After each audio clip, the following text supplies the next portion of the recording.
Assalamualaikum warahmatullahi wabarakatuh. Nama saya Silvi Izunisa, NIM U2019-1021. Saya mahasiswa Universitas Islam Negeri Kiai Haji Ahmad Siddiq Jember atau UINHAS. Saya dari Fakultas Usuluddin Adab dan Humaniora dan prodi saya Ilmu Al-Quran dan Tafsir. Saya di sini menjelaskan tentang pengantar studi Mushaf Al-Quran.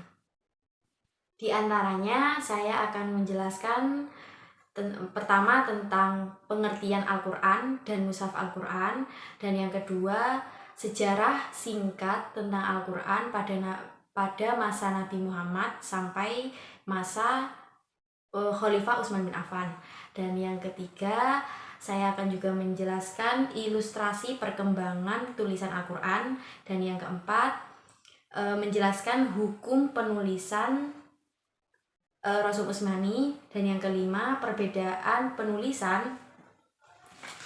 ragam penulisan Al-Quran, dan yang keenam contoh-contoh mushaf Al-Quran yang dicetak Rasul Utsmani.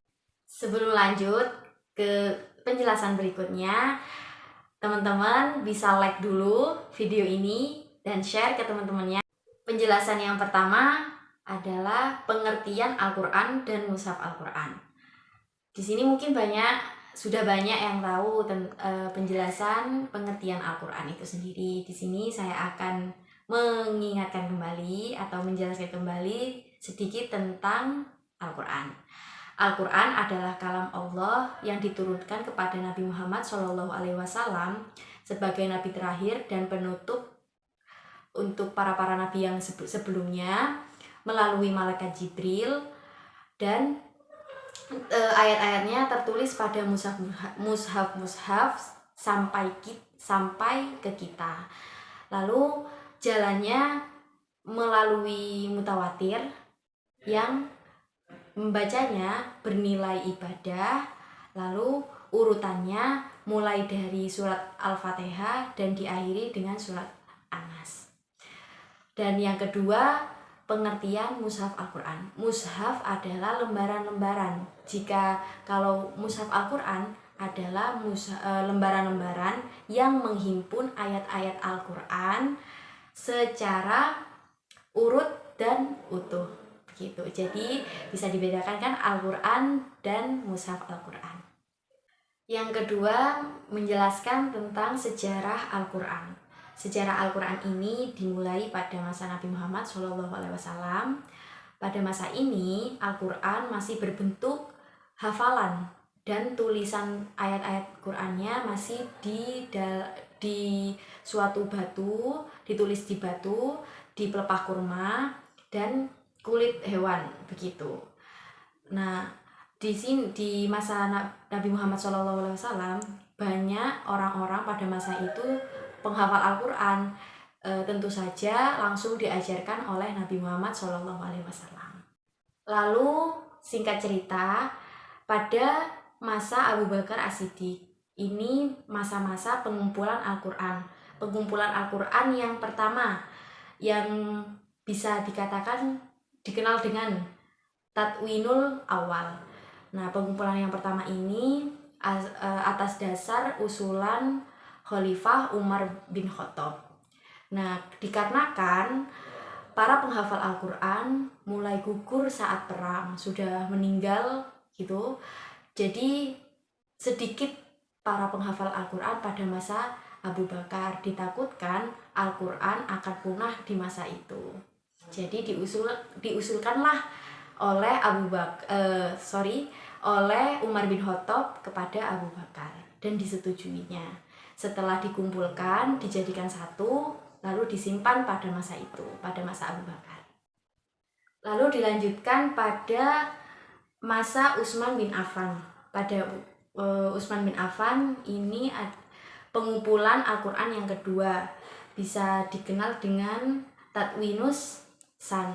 Nah, pengumpulan Al-Quran yang kedua ini di masa Utsman bin Affan itu mulai ada penyebaran Al-Quran. Jadi setelah ditulis di lembaran-lembaran kertas, lalu disalin pada masa Utsman bin Affan ini ya, disalin ada 5 salinan dan salinan mushaf maksudnya.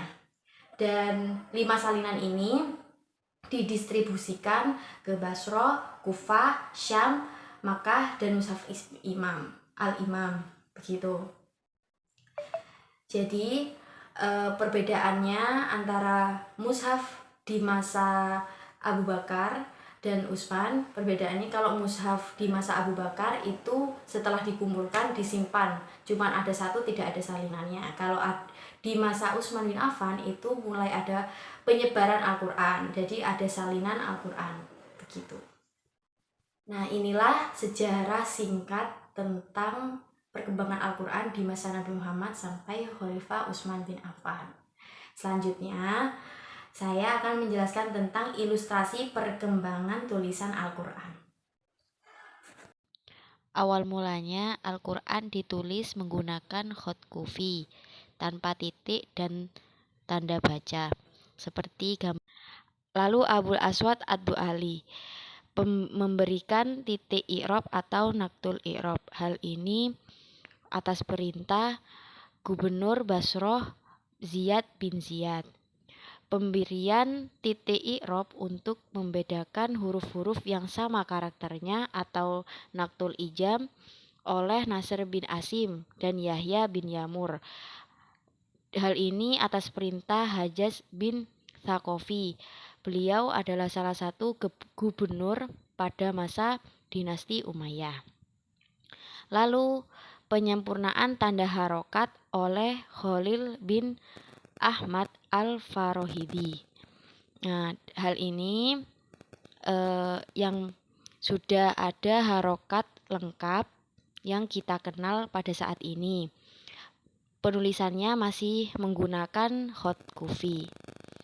Kemudian penulisan Al-Quran terus berkembang dan mengalami penyempurnaan.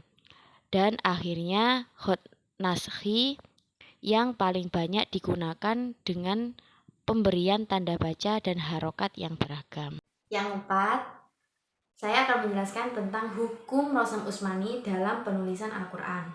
Di sini ada 4 hukum, tentunya berbeda pendapat. Pendapat yang pertama, Al-Quran wajib ditulis dengan Rosem Utsmani karena Rosem Utsmani adalah sunnah mutaba'ah dari para sahabat, akan tetapi bukan taufiki dari Nabi Muhammad SAW.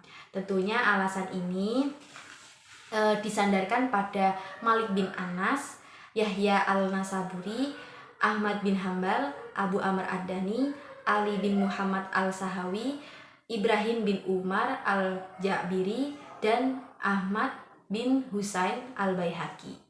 Hukum yang kedua, Al-Quran boleh ditulis dengan rosem kiasi yang berkembang, tetapi bagi kalangan tertentu diharuskan masih tetap menggunakan pola penulisan Rosem Utsmani. Dan pendapat ini dikemukakan oleh Izzuddin Ibnu Abdissalam. Lalu pendapat hukum yang ketiga, Al-Quran tidak wajib ditulis dengan Rosem Utsmani, dikarenakan Rosem ini adalah Rosem hasil ijtihadi atau produk yang muncul dari hasil kebudayaan. Tentu pendapat ini disampaikan oleh Abu Bakar Al-Baqilani dan Abdurrahman Ibnu Khaldun. Lalu pendapat yang keempat, Al-Quran wajib ditulis dengan Rosem Utsmani karena Rosem Utsmani adalah taufiki dari Nabi Muhammad atau given dari Nabi Muhammad, dan alasan ini disampaikan oleh Ibnu Mubarak dari gurunya Abdul Aziz Al-Dabaq gitu. Di Rosem Utsmani ini ada beberapa madhab Rosem Utsmani, antara lain yang pertama Abu Amr ad-Dani, yang kedua Abu Daud Sulaiman bin Najah, yang ketiga Abu Hasan Ali bin Muhammad al-Muradi al-Andalusi atau al-Balansi, dan yang keempat, yang terakhir, Abu Muhammad Qasim bin Abi al-Qasim bin Ahmad atau Asyaitibi. Di Indonesia sendiri ada madhab Rosem Mushaf Standar Indonesia. Di sini mengambil dari riwayat Syaikhoni.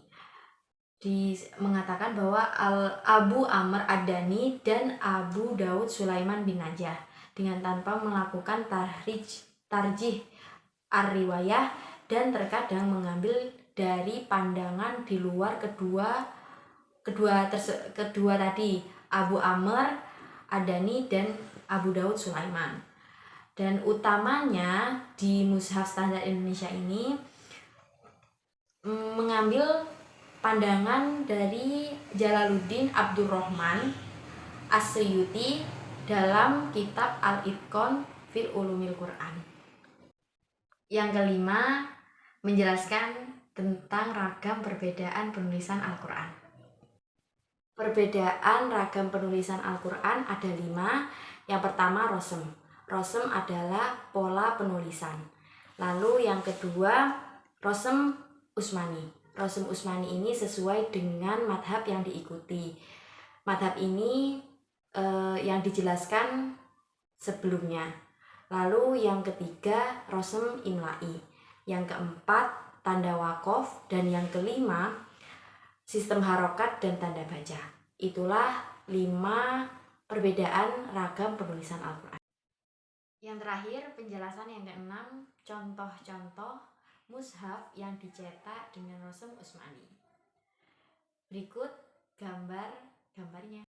Contoh yang pertama, mushaf Bombay dengan riwayat Hafs dari Imam Asim dicetak oleh percetakan Mujamma' Madinah. Contoh yang kedua, mushaf standar Indonesia dengan riwayat Hafs dari Imam Asim dicetak oleh Kementerian Agama. Contoh yang ketiga, mushaf Iran dengan riwayat Hafs dari Imam Asim dicetak oleh Markas Tibawa Nasyir Quran Karim Iran. Contoh yang keempat, mushaf Madinah dengan riwayat Ad-Duri dari Imam Abu Amr dicetak oleh percetakan Mujamma' Madinah. Contoh yang kelima, mushaf Madinah dengan riwayat Qolun dari Imam Nafi dicetak oleh percetakan Mujamma' Madinah. Contoh yang keenam adalah mushaf Jamahiriyah Libya dengan riwayat Qolun dari Imam Nafi dicetak oleh Jami'iyah Ad-Da'wah Al-Islamiyah Al-Alamiyah Libya. Contoh yang ketujuh, mushaf Madinah dengan riwayat Warsy dari Imam Nafi dicetak oleh percetakan Mujamma' Madinah. Itulah penjelasan tentang pengantar studi mushaf Al-Quran, mulai dari pengertian, sejarah singkat Al-Quran, ilustrasi perkembangan tulisan Al-Quran, hukum-hukum penulisan Al-Quran menggunakan rosem Utsmani, perbedaan ragam rosem Al-Quran, dan yang keenam, yang terakhir, contoh-contohnya yang dicetak, contoh-contoh mushaf yang dicetak dengan menggunakan rosem Utsmani. Sekian dari penjelasan dari saya, semoga bermanfaat. Mohon maaf jika salah dalam pengucapan kata atau saat menjelaskan materi ini masih kurang tepat, masih banyak kekurangan, dan saya terima kasih telah melihat video ini, dan jangan lupa di like dan di share ke teman-temannya ya. Akhir kata dari saya, terima kasih. Wassalamualaikum warahmatullahi wabarakatuh.